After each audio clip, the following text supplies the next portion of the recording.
So the gravel is going up this conveyor belt, it dumps down, and then the pile turns out to be a cone. So it's got a round base, and then it's got a height which is perpendicular to the radius, which is in the base. And then we've got information such as the height and the diameter are always the same. So diameter would be 2 radii. So the height is equal to 2 r's. Okay, next is it's being dumped out at a rate of 40 cubic feet per minute. So this is a volume. So we need the formula for volume of a cone, which is 1/3 pi r squared times h, which is a really cool formula because pi r squared is the area of this base, and so you use 1/3 of the base and then go straight up from there. Anyway, that's just extra, no charge. So this is the derivative of the volume with respect to time. So often you can use the units to help you out. This is saying the change in the volume with respect to the change in time. How fast is the height? So this is saying how fast is the height changing with respect to time.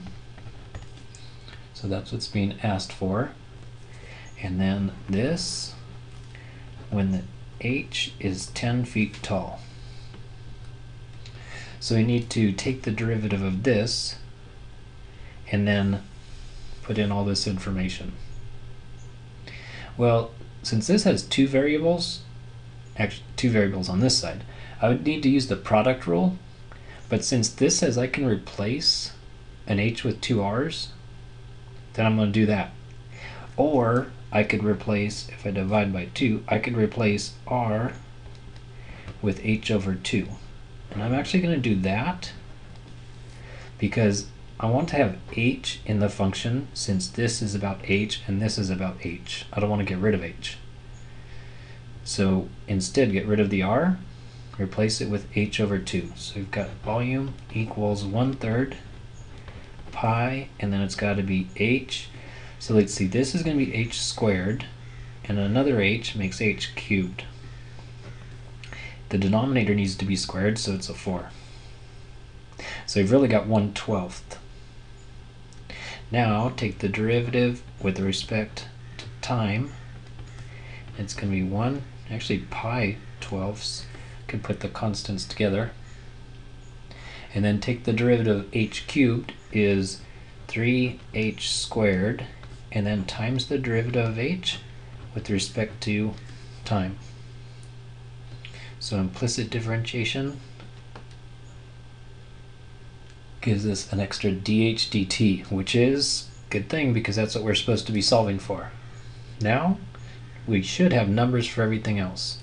So we've got h is going to be 10, and the change of the volume is going to be 40.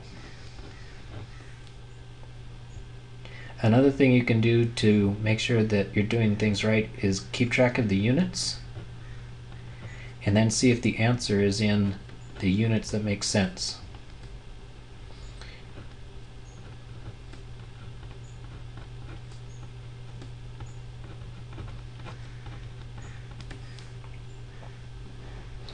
So when I look at the units, I've got feet cubed is going to get divided by feet squared, so it's just going to be feet. There's no other units, so minute is going to stay there. So it's going to be in feet per minute, and the height is a feet, time is a minute, so that's dh dt. Now I just need to move the numbers over. There was already a 40. I'm going to need to multiply by 12, and I'm going to need to divide by 100, 300 pi's.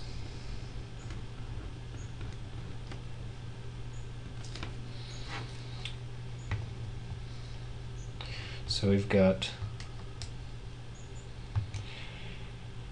40 times 12 that gets divided by 300 pi's. And the height is changing at about half a foot per minute, which sounds reasonable. So 0.509 feet per minute is how fast the height is changing with respect to time.